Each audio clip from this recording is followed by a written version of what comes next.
دیکھو اس پہ بذات خود میں ایک بھرپور مذمت کرتا ہوں، اور ہماری پارٹی بھی مذمت کرتی ہیں ایویکشن نوٹس کا کہ اس کو ریزیڈنس چھوڑنے کو بول رہے ہیں۔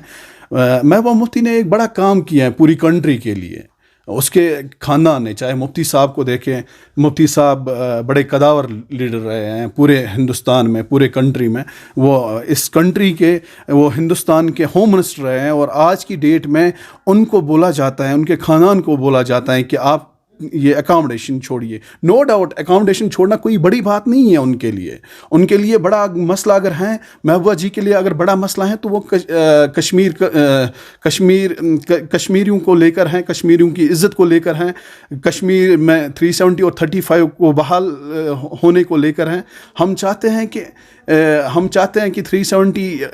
یا 35 بحال ہو، اور ریزیڈنس میں رہنا یا وہاں نہیں رہنا وہ ان کے لیے کوئی بڑی بات نہیں ہے۔ محبوبہ مفتی آوا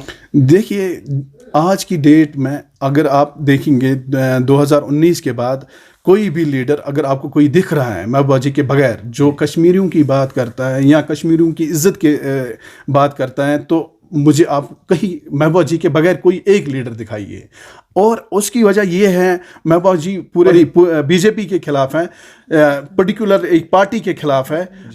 بی جے پی کے خلاف ہے، دیٹس وائی اس پہ یہ زیادتہ کی جاتی ہے، اس کو یہ بھگتنا پڑتا ہے۔ ہاں، کیونکہ کشمیریوں کو لے کر وہ ایک ہی لیڈر بات کرتی ہیں، وہ محبوبہ جی ہیں، اور اس کے برعکس ان کو ای ڈی کی نوٹ سمنس آتی ہیں، ان کی والدہ محترم کو ای ڈی میں سمنس آتی ہے، پیشیاں دینی پڑتی ہیں۔ یہ تو مجھے لگ رہا ہے بڑی حقارت کی بات ہے ہندوستان بی جے پی والوں کے لیے کہ وہ ان کو ای ڈی کی سمنس بھیج کے تنگ کرتے ہیں۔ مجھے نہیں لگ رہا ہے آفٹر آرٹیکل آف یہ جو ایبروگیشن آف 370 35 ہوا 2019 میں، تو اس کے بعد ہی کیا ہوا کہ جو بھی یہاں کی لیڈرشپ تھی، چاہے محبوبہ جی تھی یا عمر صاحب تھے یا فاروق صاحب، وہ تو بینڈ بارس ہوئے، اور اس کے فوراً بعد ہی 1 سال کے بعد سارے لیڈرز باہر آ گئے۔ تو یہاں پہ یہ لگ رہا تھا کہ لوگوں میں یہ خلیج تھی کہ، اور یہ لوگوں میں یہ پھیلایا جا رہا تھا کہ پی ڈی پی اب پارٹی نہیں رہے گی، کیونکہ ہمارے جو بھی سینئر لیڈرز تھے، چاہے ایکس ایم پی رہے ہیں، کیبنٹ منسٹر رہے ہیں، ایم ایل اے رہے ہیں، وہ سب پارٹی سے چلے گئے تھے۔ اور وہ کیوں چلے گئے تھے وہ تو سب کو پتہ ہے، ان کی اپنی مجبوریاں تھیں، دیٹس وائی وہ پارٹی سے چلے گئے تھے۔ اور اس کے بعد ان کا یہی ماننا تھا کہ پی ڈی پی اب ایگزسٹ نہیں ہو رہی ہے گراؤنڈ پہ۔ میں یہ چاہتا ہوں، میں آپ کو یہ بولنا چاہتا ہوں کہ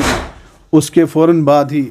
ایک ریچ آؤٹ پروگرام محبوبہ جی نے سٹارٹ کیا۔ آپ کو یاد ہوگا پہلے ہی انہوں نے کپوارہ سے سٹارٹ کیا جب وہ جیل سے باہر آئی، تو اس کے فوراً بعد ہی ہم نے بھی یوتھ میں بڑا اچھا کام کیا،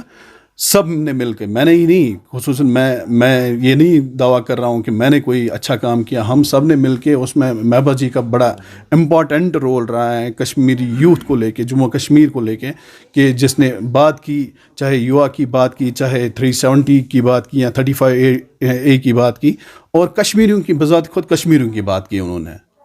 اور وحید صاحب جیل میں ہی تھے، تو اس کے بعد بھی ہم سب نے مل کے یوتھ میں کام کیا ہے۔